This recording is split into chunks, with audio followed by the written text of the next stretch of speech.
Chers amis, le terrible drame aérien de la Germanwings reste dans tous les esprits alors que l'enquête est toujours en cours.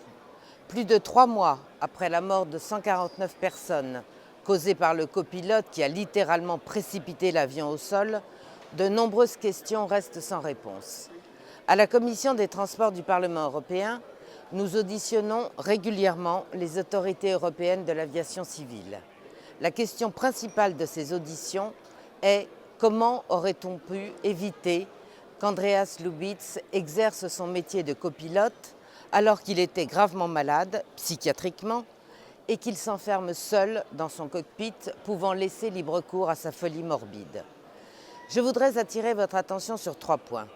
Tout d'abord, l'impossibilité pour le commandant de bord d'accéder au cockpit est la conséquence directe des mesures de sécurité prises suite aux attentats du 11 septembre. Il avait été alors décidé de rendre impossible l'accès au cockpit depuis la cabine lorsqu'il était fermé. Cela prouve que les meilleures mesures de sécurité peuvent parfois se retourner contre la sécurité elle-même et qu'il faut être très prudent en la matière et ne pas réagir à chaud. Ensuite, le risque zéro n'existe pas en matière d'aviation civile. Il importe aux autorités de régulation et de contrôle de minimiser ce risque le plus possible, mais ce serait mentir aux clients de leur faire croire que tous les cas de figure ont été prévus. L'imagination des criminels est sans limite et ils trouveront toujours des failles à exploiter.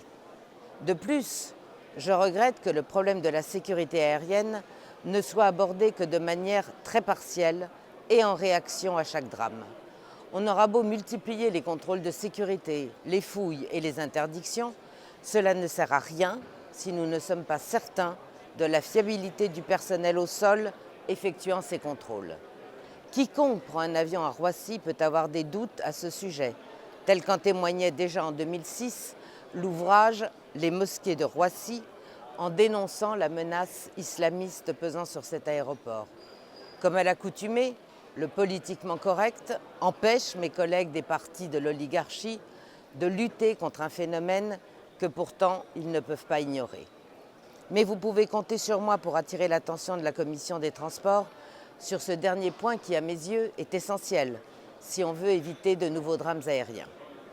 Chers amis, en attendant la rentrée qui s'annonce riche en succès pour notre mouvement, je vous souhaite de pouvoir prendre un peu de repos bien mérité, un bel été et de bonnes vacances pour ceux qui ont la chance de pouvoir en prendre.